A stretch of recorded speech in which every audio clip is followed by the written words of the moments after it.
Having recently crossed 2800 and risen to number 2 in the world, young Alireza Firouzja is hot on the heels of the king of chess, Magnus Carlsen, who recently retained his World Champion title for an incredible 5th time in a row in Dubai against Jan Nepomniachtchi. But despite Alireza Firouzja being hot on the heels, he still has a lot to learn from the old master of Carlsen, and we see that taught in this game to the young apprentice. So Carlsen had the white pieces, and this was played in the Norway tournament in 2021. We started off with this Roy Lopez, and we go through some of these standard opening moves here. We have knight to f6, castles, pawn to b5, and the bishop drops back into b3. We now had bishop to c5 coming outside the pawn chain. Carlsen played a lot of bishop e7 in his World Championship match, of course. We then had pawn to a4 and rook to b8, just bolstering this pawn here.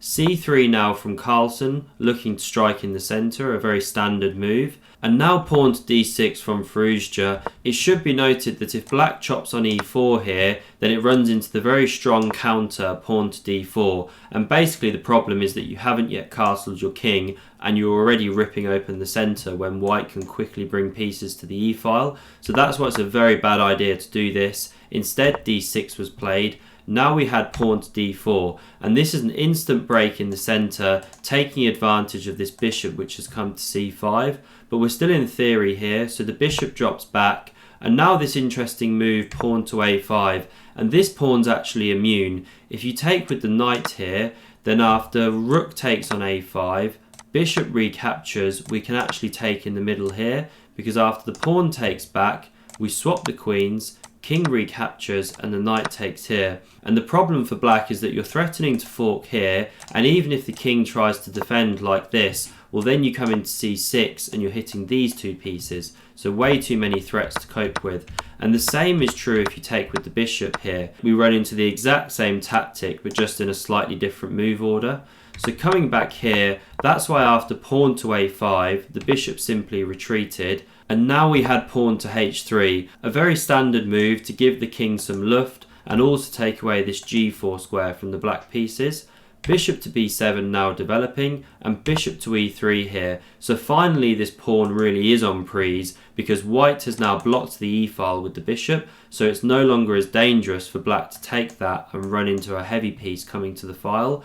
So black does take that here, but now we have the move knight b to d2. And what we'll see here is that through the use of some tactics, Carlsen's basically winning the pawn back, or else getting a massive attack. So Firouzja actually chops here, and Carlsen recaptures. We have castles now, and this allows the immediate win back of the pawn like this. So the pawn captures there, black recaptures. Now we chop the queens off, the rook recaptures, the bishops get exchanged, knight takes back, and knight takes here.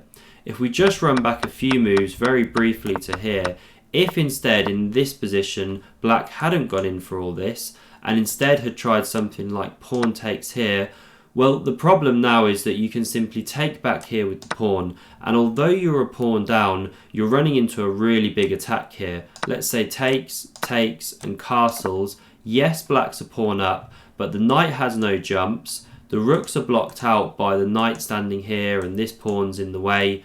This rook's a bit trapped, and white just has a very free and easy game. Moves like bishop to g5 are coming. The rook could slide across to the c-file and pressure this backwards pawn, and white just has tons of space and initiative. So that's why Firouzja didn't want to go in for any of this. He knew Carlsen would be prepared, and so instead we went down this line. Queens come off, knight captures, and the pawn takes in the centre.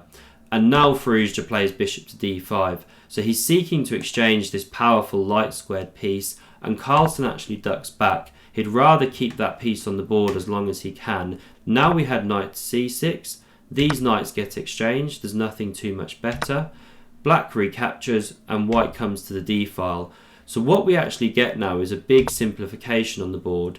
These rooks actually come off here. Rook to d1, and the rooks get exchanged. Bishop recaptures, and king to f8. And it might look like Carlsen has nothing to play for, but what he notes is that if anyone can press slightly in this position, it's white, because of the fact that these pawns are fixed on light squares, and therefore possible future targets for this light squared bishop. So he starts with the move pawn to f4, putting a pawn onto a dark square here where it can't be attacked. King to e7 now, king to f2, king to d6, and now pawn to b4. More commitment to the dark squares, and it's not going to be possible for the black king to actually rush in and take these because white has the light squared bishop that can always kick that king away as needed. So we had bishop to d5 here from Firouzja, and now pawn to g4. Now we have pawn to h6, pawn to g5 now immediately, and we have this exchange of pawns here. Pawn to c5 now from Firouzja, so he liberates that backwards pawn. King to e3 from Magnus, and we have this exchange here on b4. Now king to e5, gaining the opposition over Magnus's king, and pawn to h4 here, a natural bolstering move, anticipating king to f5.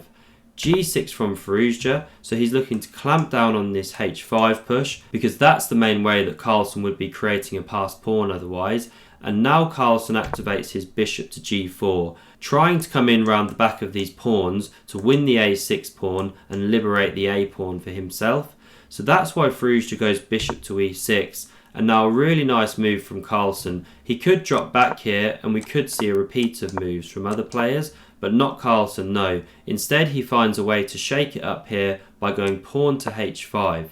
So if the bishop takes here, this one is now running into the corner and can't be stopped. So that's why after pawn to h5, Firouzja is obliged to take that pawn. The bishop recaptures now and the king comes into f5.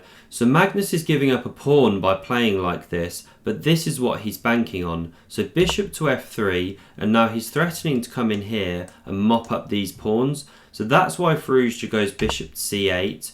We now had king to d4, threatening to rush in, and black chops off this g5 pawn. And this is a really interesting moment from Magnus. So he doesn't rush in immediately with the king.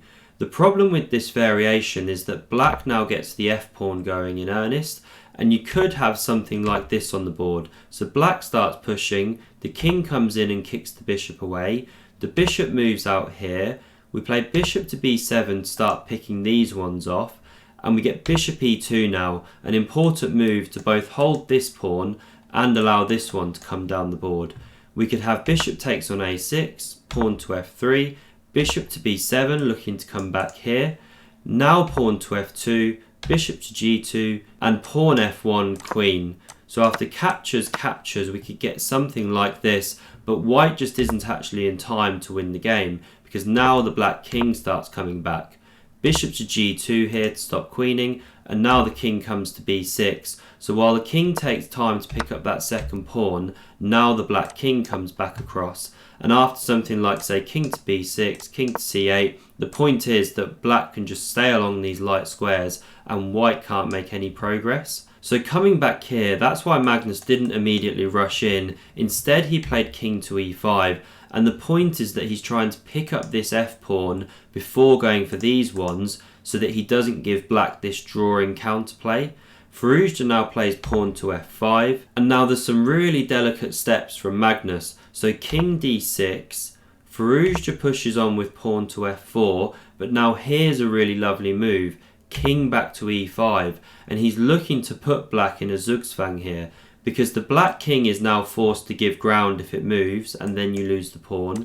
If the bishop moves, then we play bishop to b7 and take these, so it looks next to impossible for black. And sure enough, Firouzja goes king g6 here and gives up this pawn in order to then gain the opposition. Actually, the best for Firouzja, he could still draw this, would have been something like bishop to d7. It's very, very complicated here, and I don't want to get into all of it, but by retaining this pawn, even though white mops these up, you can actually generate enough counterplay with this to offset the fact that white's pawns will be going through. So in this position here, Firouzja goes king to g6, Magnus took here, we had king f6, and now bishop e4, another great move, just cutting the scope of the black king so that it's forced to retreat backwards down the board. So bishop to d7 was played now instead, and this now allowed bishop to b7. Firouzja now played king e6, we had king e4, king d6, and now Magnus chops the pawn here. The bishop came to c6 and gave a check, king into d4, and now bishop back to e8, staying on this diagonal and covering this pawn. But we had bishop b7 now, bishop to d7, and now bishop to f3. You don't want to prematurely push this pawn, or else the black king is coming in like this and you're losing your advantage. So that's why instead we had bishop back to f3, bishop c8 covering this pawn, bishop to e2 attacking this one, the bishop defends, bishop d3 now, bishop c6, and now the completion of a lovely triangulation, bishop to e4, challenging this piece. If these exchange, the king endgame is completely lost, and if the bishop drops away, now this pawn really is going through and it can't be stopped. So a beautiful and clinical game from Magnus, and a real lesson to Firouzja there in the endgame. If you've enjoyed this video and want to see more in future, then click here to subscribe, and see another amazing Carlsen Firouzja game, click here. Thanks very much for watching, and see you soon.